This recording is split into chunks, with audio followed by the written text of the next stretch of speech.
Now, the greatest radio shows of all time. Suspense. The Shadow Node. Washington calling David Harding, Counter Spy. Classic radio theater. The Great Gildersleeve. Fibber McGee and Molly. Dragnet.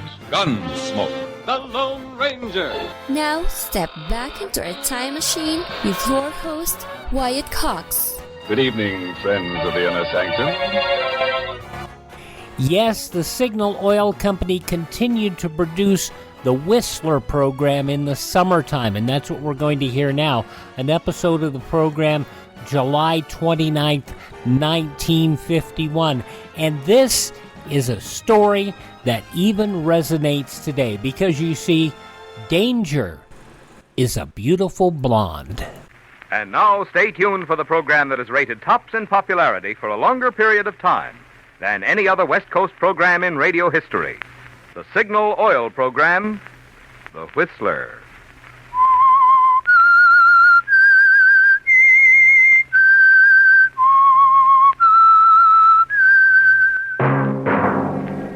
Signal, the famous Go Farther gasoline, invites you to sit back and enjoy another strange story by The Whistler.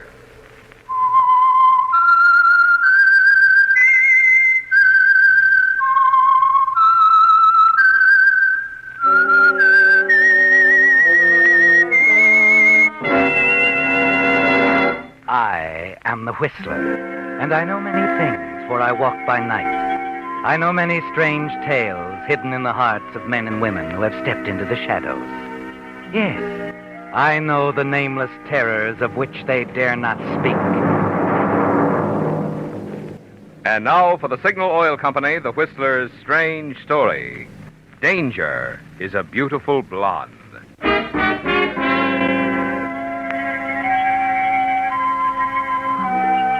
Like anyone else, Van Barclay gave little thought to the precarious nature of everyday living. Had he had occasion to probe the fact, he might have acknowledged that danger is always present and that it can strike quite suddenly. Only Van Barclay wasn't thinking about such things. Perhaps he was too restless to care. A young engineer, unmarried, can get restless. Working in a new, strange city, he can get lonesome, too. Van Barclay was one or the other, or both of these things on a Saturday night, when he came out of a movie and went for a stroll along the Santa Monica Palisades, in preference to going back to his hotel room. On a corner, he stopped to light a cigarette. That's when he first noticed her. The car was big, a convertible. It cruised by him, came back around the block, moving slowly. The third time around, he was standing on the curb, staring openly at the girl behind the wheel. She was very nice, young, blonde, considerably more than attractive. And she was looking at him just as obviously. Hello. Hello. You've opened a door before, no doubt. In other words, isn't it a beautiful night for a drive? Well, isn't it? Yeah. Yeah, that's what I said. You weren't going somewhere important. Oh, no, not at the moment. In fact, I was faced with a rather gloomy prospect of an evening at a hotel, alone. Good. But it is a beautiful night for a drive. I suppose it was on the golf course at Biarritz. What? Yeah, where we met. Oh, well, that's a good a place as any. Yeah, only I've never been there. And I have a good imagination. Let's see. Oh, then, I remember so well those evenings at Monte Carlo when you'd say to me, Van, you must sit beside me at the casino tonight. You bring me luck. You called me Van in those days, remember? Never Mr. Barclay. And I used to call you, what was it I used to call you? It might have been darling, mightn't it? Yeah. It might have been at that. Or maybe the mystery woman. Beautiful, fascinating, and unpredictable. Especially unpredictable. Oh, that's not very flattering, Mr. Barclay. You might have said, especially beautiful. Yes, I might have, and meant it. Okay, you win. You're not only beautiful and fascinating and unpredictable, but you're too fast a worker for me. Now, how come? How come what? All this. You're not happy about taking a drive with me, Mr. Barclay? I'm delirious. But why me? Well, what have I got? You're not unattractive, you know. Yeah, but baby, you never saw me before. How do you know what I'm like? Perhaps I like to take chances. Oh, Didn't your mother ever warn you about picking up strange men on the street? My mother was rather unusual, Mr. Barkley. And she taught me that when I wanted something, there was only one thing to do. Get out and find it. Uh-huh. Okay, who's kicking? You'll pardon me if I pinch myself. This is something I wouldn't have believed. It's sort of like an angel from heaven dropping in your lap. I'm no angel, Mr. Barkley.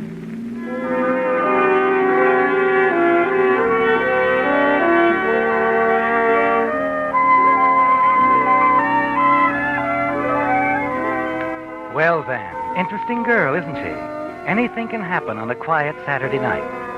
As you look over at her, the motion of the car moving her hair excitingly, you ask yourself if you might not be dreaming. And the dream gets a little better, doesn't it? As she swings into a long, curving driveway and stops before a big, sprawling house and smiles over at you. Would you like a drink? Well, sure, you're driving. Well, then, come on. We'll go on in. Hey, this is the swankiest roadhouse I ever saw. It's not a roadhouse. I live here. Come on.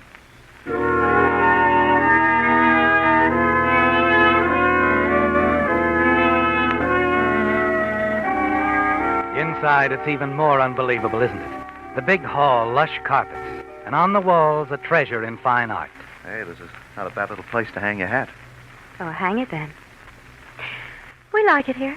You probably have 2 or 3 scattered around the country. No, just a cabin at Bass Lake. I gather you're not worrying much about any wolves howling at your door.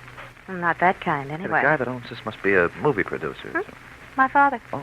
And he's not a movie producer. He's just an art collector. Perhaps you'd like to take a look around. We have some very nice paintings scattered all over the house. Do you think we can find our way without a guide? There's no one else here. That's what you mean. We only have one servant now, and this is her night off. Cozy, isn't it? The whole place to ourselves. All 50 rooms. It's not that bad. We'll take a look as soon as we have that drink I promised you. You feel like pinching yourself, don't you, Van? This is the kind of thing that just doesn't happen. But it's real. She's real. And she's even more attractive than she looked in the car. And it isn't the cocktails you've had. Finally, she leads you into the library. You like this room, Van? Oh, yes, very much. Always wanted something like this. The right sort of library is good for a man. I designed it myself. Oh, even no interior decorating. Well, you're pretty complete. Thank you. Van, fix yourself another drink, but the decanter's over there. I'll be right back. Take your time. This is all very pleasant.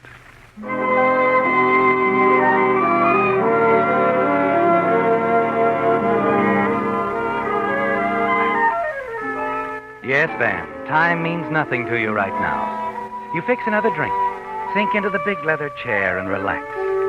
When you open your eyes a few minutes later, she's back, smiling down at you. Hello. Hello again. Oh, I see your glass is empty. Well, that's easily remedied. I'll pour you another one. This is nice work if you can get it. Here. Thanks. Hey, it's nice perfume you're wearing. You like it? I like everything about you. Good. Then you won't mind doing something for me, will you? Anything short of murder. Walk over here. To the closet? Yes. Yeah. Now, open the door. There's something I want you to see. Okay, I'll play games. Hey, I thought you said we were alone. We are, Mr. Barkley. Because, you see, the gentleman in the closet is quite dead.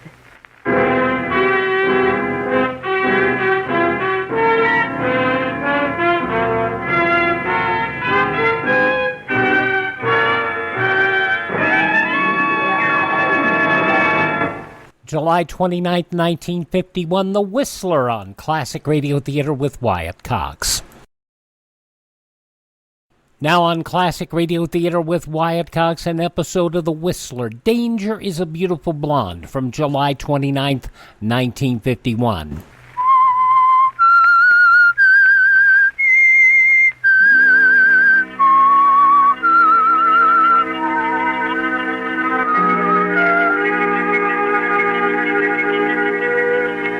It's a great great deal more than you bargained for, isn't it, Van? Yes. When you stepped into the car at the invitation of the Beautiful Blonde, you didn't realize what kind of a ride was ahead.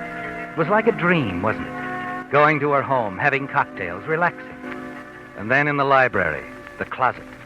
It's fantastic, Van. Your mind spins, almost unable to cope with the situation as you stare down at the quiet figure of a dead man on the floor of the closet. You scarcely hear the girl beside you. You'll help me, won't you? What did you say? All you have to do is help me hide him. Permanently. Now, wait a minute. There's a place out in the garden where some newly turned earth wouldn't be noticed. You can count me out. I don't know how this guy happens to have a hole in his head, and I'm not asking any questions, but count me out on any part of this deal. Well, you said you'd do anything Yeah, but I for don't me. go off the deep end for anybody, especially a girl I just met, a girl who's in the habit of keeping dead bodies lying around. Lady, pardon me, but I'll be seeing you. I think that you'd better wait, Mr. Barkley. Oh. Yeah, I see what you mean. I see you're wearing a gun, too. And I assure you, I know how to use it. How can I doubt that? With the evidence staring me in the face. Good. Then if you'll just pick up our late departed friend and come with me, I'll show you the place. You know that business about your being no angel? I'm just about convinced.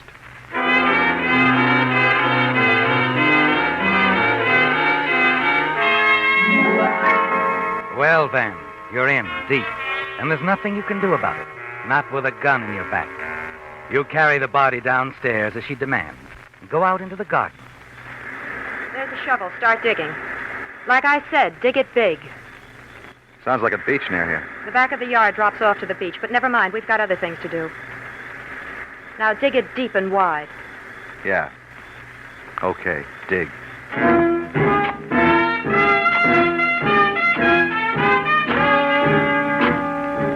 You dig, Van. But with each shovelful, you tell yourself over and over that you're next. Dig deep, she said. Big. And you're sure it's so there'll be a grave for two. Unless you do something fast. Fast and sudden. A heavy shovelful of dirt in her face knocks her off her feet. At the same time, you're leaping clear, racing for the drop-off at the back of the garden.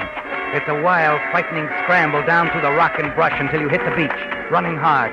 There are no shots, no footsteps. You're away, Van. Free. Far down the beach, you work your way back to the highway, catch the bus for town, and the safety of your hotel room. You're too upset to decide what to do that night. You want to call the police, but the memory of that blonde hair and those pale blue eyes stops you. You want to be sure of her guilt before doing anything that might send her to the gas chamber. You turn in without deciding. Next morning, when you go downstairs, the desk clerk hands you an envelope. Good morning, Mr. Barkley. Hi, good morning. Oh, what's this, mail? Mm-hmm. Young lady left it late last night. Yeah, but there's nothing written on the envelope. She just told me to put it in your box. Oh. Well, thanks. Yes, sure. Wow. That looks awful green. Yeah, $100 bill. No note, no nothing. No. Wish I knew your secret, Mr. Buck. You'd like to know that secret yourself, wouldn't you, Van? Now more than ever. $100 to pay for your silence. You catch the bus again, and as you approach the large house where you left the girl the night before, there seems to be quite a few people around. At the gas station on the corner, you find out why. All set, Mr. Armstrong. Anything else? Well, that's all, Joe. Thanks. Hi there. What can I do for you, mister? Run out of gas or something? No, I was just walking by, and I saw there was some kind of excitement around here. I just wanted... Yeah, more than we've had in a long time. They found a body down on the beach this morning. Oh, somebody drowned? Well, maybe so, but he got a bullet hole through his head first. Oh, a murder, huh? Yeah, it looks that way. Guy named Alfred Hamilton lives right up the street. Over in that house? Oh, Ridgely's? No. Used to be over there a lot, but he didn't live there. Well, I noticed there was a police car out front, and I thought... Oh, that's part of the excitement. Not only is this friend of Mr. Ridgely's bumped off, but Doris Ridgely's missing, too. Doris Ridgely? Yeah, Mr. Ridgely's daughter. And that's Ridgely, the art collector? Sure, you know. He's about the richest person in the neighborhood. Nice man, too. Yeah, and Doris, his daughter, I remember, I've seen her. A blonde, isn't she? Good looking? That isn't the word for that girl. She's a peach. She's beautiful.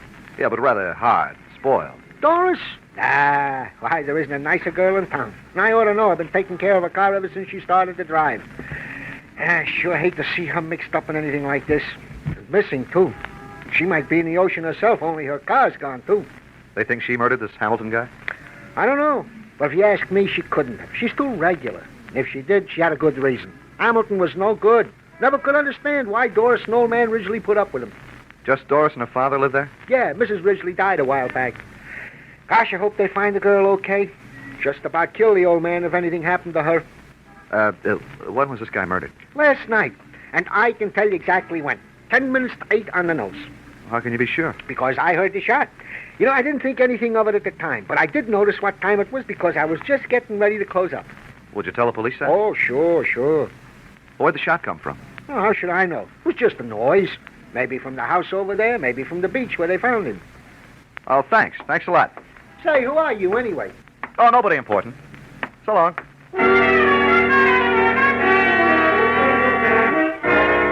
As you walk away, you feel sure about one thing. That Doris didn't murder Hamilton at all. She was covering for somebody else, wasn't she, Van? And you've got to find her and bring her back. But where? Where is she?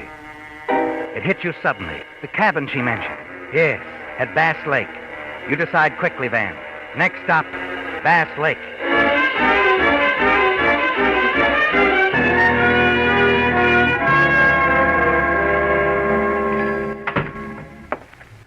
Hello there, young fella.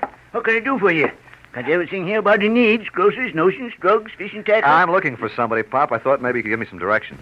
I'm the person to come to and tell you about anybody in Bass Lake. Who are you looking for? Doris Ridgely. She's got a cabin up here, hasn't she? Yep. Well, how do I get there? You don't. Why not? Wouldn't do you no good. Well, why not? Nobody there. Oh, but I'm sure Doris is up here, and I've got to find her. Well, if you got eyes in your head, you wouldn't have to go to no cabin. Huh? If you look across the street over there, you'll see a car in front of Ducey's lodge. She's inside eating. Oh, okay. Thanks, Pop.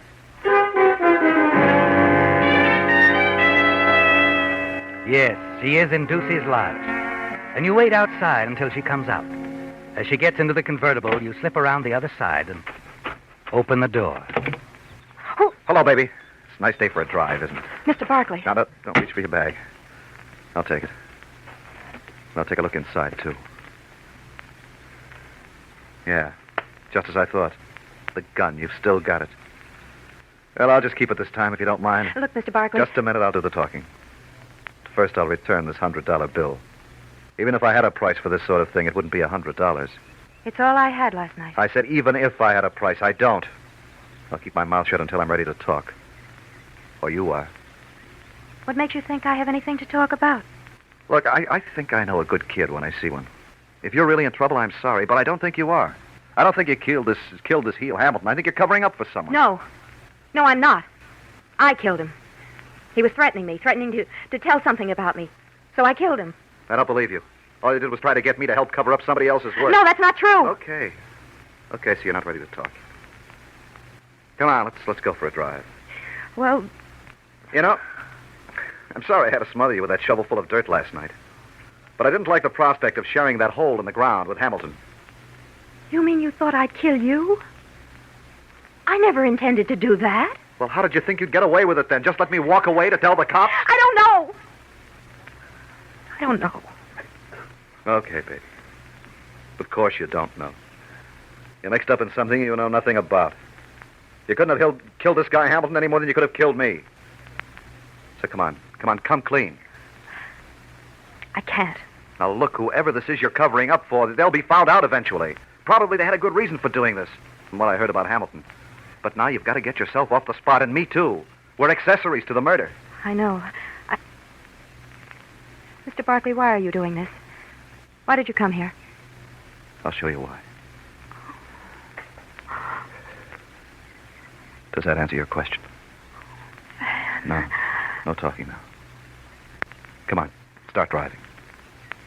We've got to have a little talk with the police.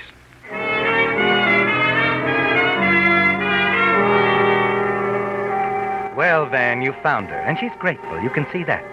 The way she smiles at you, weakly, wonderingly. And perhaps later, when it's all over, you can pick up the dream where it left off. You think about it as you drive back to the city with her. Then as she swings the big convertible into San Vicente Boulevard, she suddenly slams on the brakes, pulls up beside a police squad car, Hey, what's the idea, baby? We don't want a squad car. We want to go to police headquarters. Officer! Officer! Yes, ma'am? Arrest this man. He's wanted for murder. And be careful. He's got a gun. You can't believe it's happening, can you, Van? But it is. And later at police headquarters, your dream has turned into a nightmare as Doris pours out a wild story to the captain of the Homicide Bureau. And we'll hear that story after these messages. July 29th, 1951, The Whistler on Classic Radio Theater with Wyatt Cox. You ever make a change and then think, why didn't I do this years ago? Well, that's how people feel about switching to Medishare for their health care, especially now with inflation the way it is. People are very happy with the savings. Most families save about $500 a month when they switch. It's a huge help when prices are going up so fast in so many other areas. And Medishare's customer satisfaction rate is double that of health insurance. It's just a different experience, and people really like that. Medishare is an alternative to health insurance. It's a community of Christians who share each other's healthcare bills, and it's been going strong for over 25 years. It really is the gold standard, the most trusted name in healthcare sharing. Find out why people love it, find out why they rave about the customer service, and find out how good it feels to save some money right now. They're super easy to talk to. Here's the number, 833-34-BIBLE. That's 833-34-BIBLE, 833-34-BIBLE.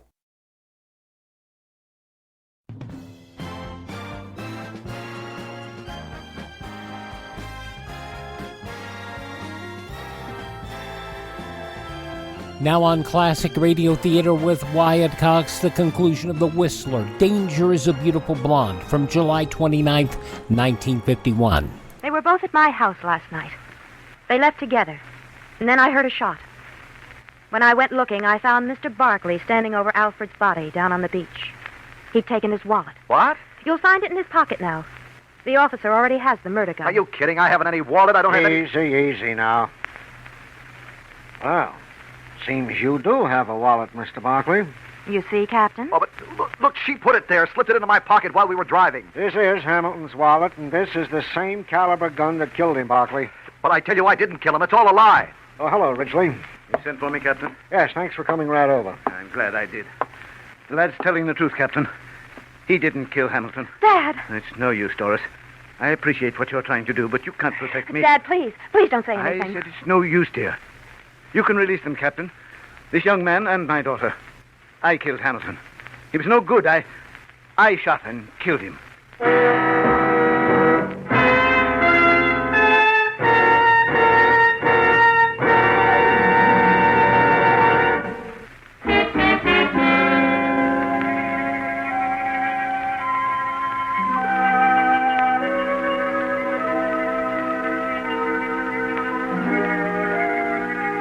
Well, Van, your adventure has brought you dangerously close to a charge of first-degree murder. And now at police headquarters in the office of the captain of homicide, the surprises are hitting you like punches from a fighter, aren't they, Van? First, the attempted frame against you by the girl, Doris. And now, out of the blue, her father, facing the police, admitting that he killed Hamilton. You stare from one to the other, wondering and waiting. And then Doris breaks the silence. But, Dad, you couldn't have killed Mr. Hamilton. Why couldn't he? He just confessed. It's good enough for me. He confessed to protect me. Dad had no reason. He could have had the best reason in the world. Blackmail. That was Hamilton's racket. Blackmail? That's the answer, Doris. Hamilton had been bleeding me for a long time. A few days ago, I got the evidence to clear myself and expose him. So you sent for him and told him. He got tough and... I shot him. I had to. In self-defense. Look, officer. You found the gun in Hamilton's wallet on this man right here. What more do you want? I tell you, I never saw this girl in my life until last night. It's no use, Doris. It happened exactly as No, I Dad, said. I know you didn't do it. There's only one way you could know, Miss Ridgely. Yes, Captain. There's only one way I could know. I tell you, my daughter's lying. Mr. Ridgely is right, Captain. Oh, hello, Lieutenant. Find anything? Plenty. His daughter's lying to protect him. We know from the gas station attendant's testimony that the shot that killed Hamilton was fired last night at 10 minutes to 8. Now, we've checked every move of Miss Ridgely's. And at 10 minutes of 8, she was seen buying a package of cigarettes at the corner drugstore. Yeah, then it was Mr. Ridgely. No. Mr. Ridgely left Hamilton in his living room last night, somewhere around 7, after telling him he was going to expose him to the police. At 10 minutes to 8, Mr. Ridgely was seen having a drink at a bar near Wilshire. So, Barkley, You did take Hamilton's wallet. Was your gun? I tell you, I never even heard of any of these people. No, it wasn't young Romeo here either. Oh, go on. Alfred Hamilton committed suicide. What? Suicide? Yeah, that's right. There's no doubt about it. Powder burns on his face. Well, he was left-handed. The angle of the bullet in the left temple shows the wound was self-inflicted.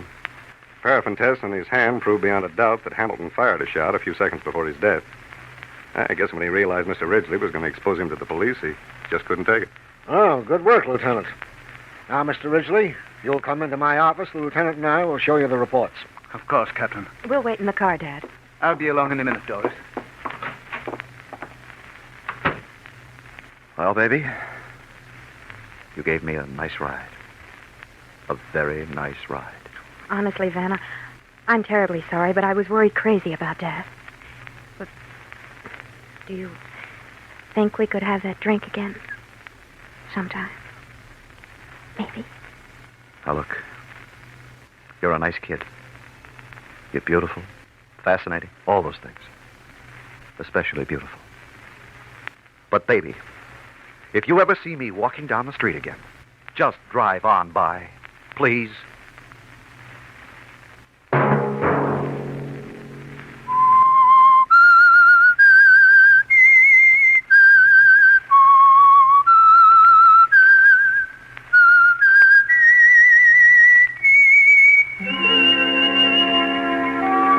Let that whistle be your signal for the Signal Oil program and The Whistler each Sunday night at this same time. And before you start your vacation trip, be sure to ask your signal dealer for a free copy of Lane's Guide, a booklet prepared by an independent travel organization to help you find good eating and lodging places. While no pocket-sized booklet can include all the good hotels, motels, and dining places, Lane's Guide covers a representative selection in hundreds of cities and towns. And a copy of this handy publication is yours free at Signal stations. Featured in tonight's story were Bill Foreman, Hy Averback, Michael Ann Barrett, Earl Lee, Charles Calvert, and Bill Boucher. The Whistler was produced and directed by George W. Allen, with story by John Dunkel and Hazel Lytle, music by Wilbur Hatch, and was transmitted to our troops overseas by the Armed Forces Radio Service. July 29th, 1951, The Whistler. Danger is a Beautiful Blonde here on Classic Radio Theater with Wyatt Cox. It's a big, bold story set in the heartland of America, along the edge of Lonely Mountain. I am open for business. And so Big William Gorgon, played by handsome Michael James, fiercely set down his Midwest roots. Oh, darling, we're going to sell bathrobes and raise chickens. Set his adoring wife, Wilhelmina, portrayed by beautiful Glenda Olsen. Oh, I love our store, Will. But they hadn't counted on Big Ralph's bathrobes and cattle store coming to town. Oh, Will, what will we do, Will? Will had a plan, a way of facing off against tough Big Ralph. We're going to change the face of America. We're going to advertise. Adver what? With print, broadcasting, and bus benches, we're going to tell people who we are and where we are. What's a bus? And so the story of how one man brought advertising to the heartland. Oh, will it work? It will. Well, my name ain't Will, Wilhelmina. You got to advertise or we'll die. And so the greatest marketing story of all time is here. Advertise or die, dopey. Put your message on this national advertising platform. Email classicradiotheater@gmail.com. classicradiotheater@gmail.com. We'll close out this edition of Classic Radio Theater with another episode of The Adventures of Jungle Jim. Bill really likes these. This episode, July 29th, 1939, On the Trail of Water.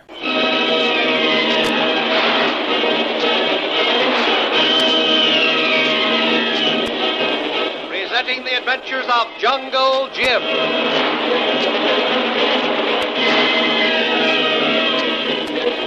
The Adventures of Jungle Jim, broadcast weekly over this station, are dramatized from the full-color action pictures to be found in the Comic Weekly, the world's greatest comic supplement that comes to you each week with your Hearst Sunday newspaper. Join the 11 million adults and 6 million youngsters who make their weekends more enjoyable reading the world's greatest comic and adventure pictures by the world's best artists, featured in every issue of the Comic Weekly. Insist on the Sunday newspaper that brings you the Comic Weekly.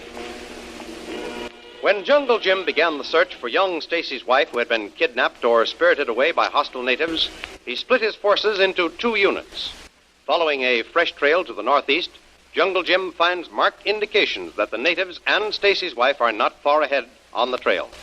But sundown calls a halt to the pursuit, and Jim decides to pitch camp on a clearing beside a river. One of Jim's native trackers is suddenly pierced with a poison arrow and drops dead at his feet. Jim and his party try to find the arrow, but it has disappeared. Late that night, a mysterious native canoe containing a white woman and a native girl floats down the river. In her hand, the white woman holds the poisoned arrow. Acting as if in some strange hypnotic state, and directed by the voice of a high priest, she drops the arrow into the water as the canoe glides away in the darkness, unseen by Jim's party. Early next morning, Jim strikes camp and prepares to find the trail of the missing white woman. Everything packed? Are the boys all ready to move off, Moko? Yes, Master Jim. I tell boys what you say. All ready now. Which way are we heading, Jim? Well, there are no further signs of tracks anywhere here, Lil. As I said before, I don't think these natives were after, like that rough open hill country on the other side of the river. So I've got a hunch that they have taken the canoes and gone down the river. The river here is shallow, not even waist high. So we're going to follow it a little way, and maybe we'll pick up the trail again. Well, in that case, we'd better take off our cartridge belts and spare bandoliers and carry them in our hands. That's the idea, Lil. Got to keep our firearms and ammunition dry. Yeah. Boy, we'll need them when and if we catch up with those hostile tribesmen. Moko, we'll lead. You and the boys follow, and keep fairly close together.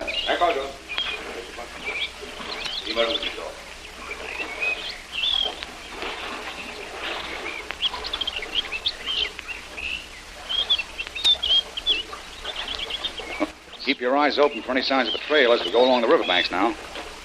You might find some landing place for the native canoes hidden among those high reeds there. Okay, Jim. There might be a small river or a good-sized stream that flows into the river, leading to their hideout, too. That's what I think.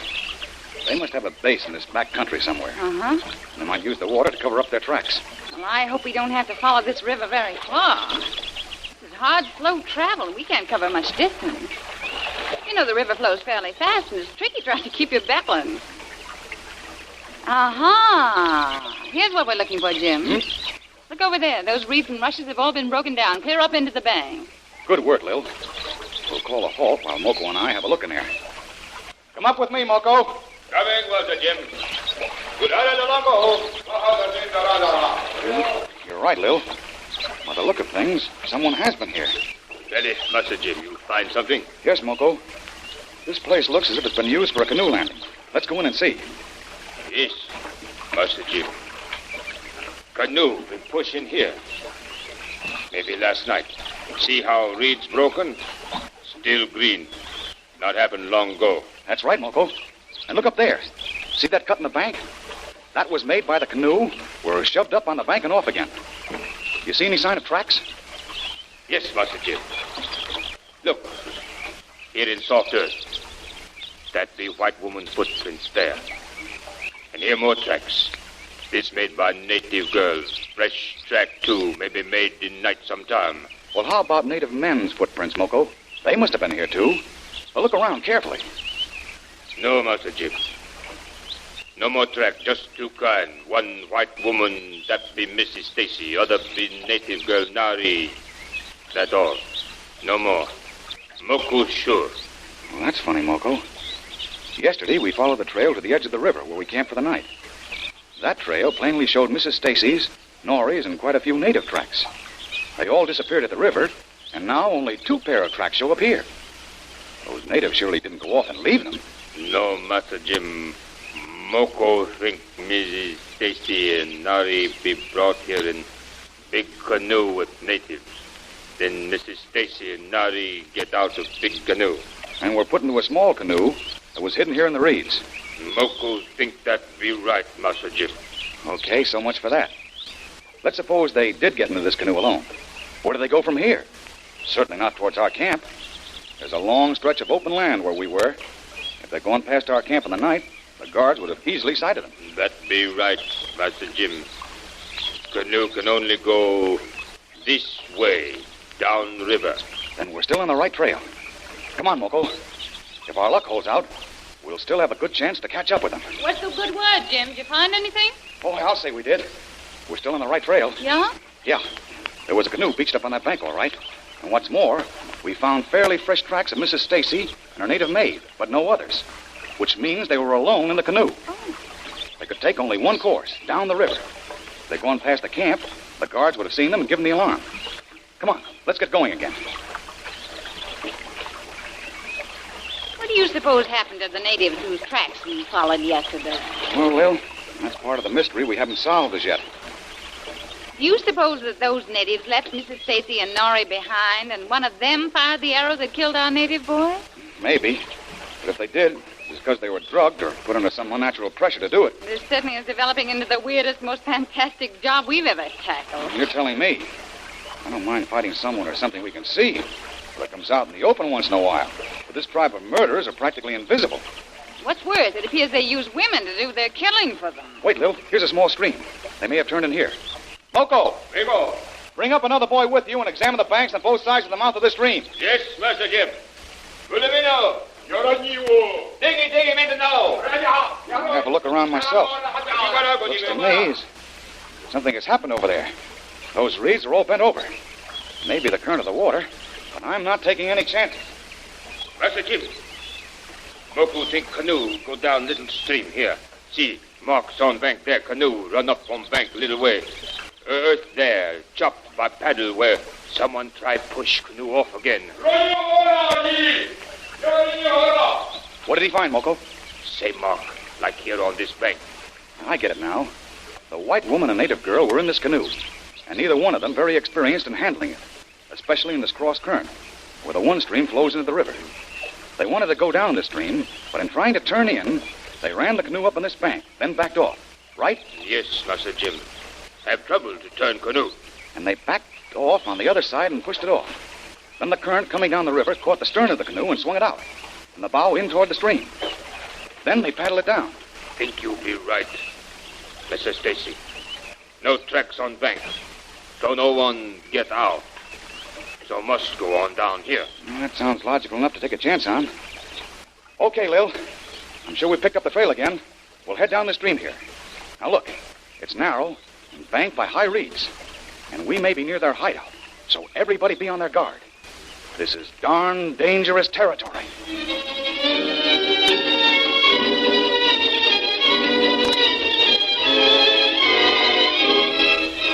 At the camp where Stacy's party spent the night, there were also two strange happenings. First, Stacy himself had experienced a weird dream.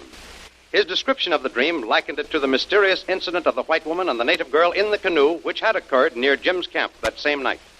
While he was reciting his dream experience to Kolo, Stacy was interrupted by the shriek of terror of one of his native guards, who by the light of the campfire had seen a strange mark on Stacy's hand. Stacy was completely at a loss as to how the mark came to be on his hand. And pressing the native further as to the reason for his fright, the native tells Kolo the mark is the mark of a high native priest and is a sign of death. Stacy, after a sleepless night, his nerves frayed by the unaccountable happenings, is up at daybreak, pressing Kolo to get the expedition moving. Hurry up, Kolo. How long does it take those boys to get organized and moving? Sorry, Mr. Stacy. Must pack carefully. We make long trip today. Important to take good care of equipment. But now, boys, be ready. We start along river, work east. I'll be hanged if we will. If I take that roundabout way, those murdering swine have their headquarters somewhere inland in that country to the southeast of us. We'll take the direct route over that open country. It'll be quicker and save us nearly a day's hard travel. Mr. Stacy, Tuan Jim, he tell me take good care of party. Always play safe. Not take chance. What the devil chance do we take going overland? As a matter of fact, it's much safer. We can see where we're going and sight any natives in the open. No, native too clever. Hide in rocks, places. He see us good. We no see him. That be bad. Kolo humbly ask you follow him. From now on, I'll take charge of this party. I'm going to find my wife without any further delay. You do as I say. Get those boys going. Please, Mr. Stacy. Remember what Tuan Jim say. Let Kolo lead party. Everything be good. Kolo be long time in jungle with Tuan Jim. Know what be good. Well, Jungle Jim isn't here. We have our own problems, and I'll settle them myself. Give the order to move on. Very good, Mr. Stacy. Kolo do what you say, but it not be good. You see, they start for riverbed. They know which way be for best. Then tell those stubborn devils not to take things for granted. Tell them I said we go across open country. Very good, but maybe bring plenty trouble. Never mind arguing. Do as you're told. I'll attend to those boys if they don't get out of hand. Very good, Mr. Stacy. Kolo only do what he think best. I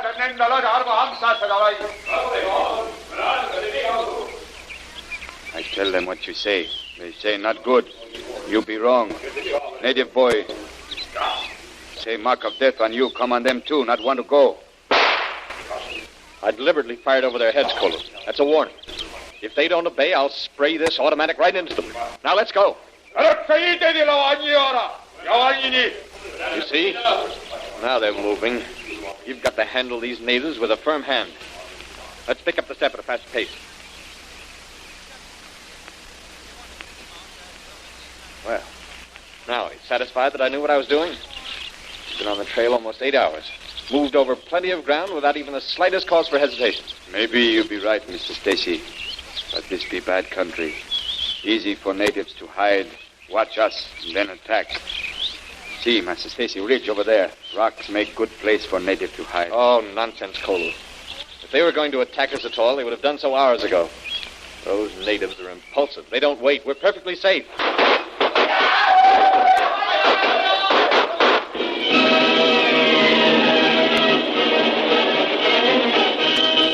And so, despite Kolo's vigorous protests and repeated warnings, Stacy had led his men into a death trap. His failure to listen to the jungle-wise Kolo has brought disaster as the small party are mowed down by the accurate fire of the ambushed riflemen.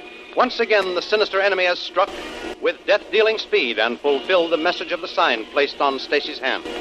Truly, a mark of death. Don't miss the next exciting episode in the adventures of Jungle Jim. Remember, you can follow these adventures in the full-color action pictures which appear in the Comic Weekly, the world's greatest comic supplement containing the best full-color adventure and comic pictures. Remember, no other comic supplement can give you the top names of Cartoonland like the list of all-star favorites to be found in the Comic Weekly. The whole family follow the fun and frolics of Popeye the Sailor, Tilly the Toiler, Barney Google and the Little King, the impish antics of Skippy, the Katzenjammer Kids, the immortal Mickey Mouse, as well as the exciting adventures of Flash Gordon and Jungle Jim. Join the 11 million adults and 6 million youngsters who every week find the greatest of home entertainment in the Comic Weekly, which comes to you with your Hearst Sunday newspaper.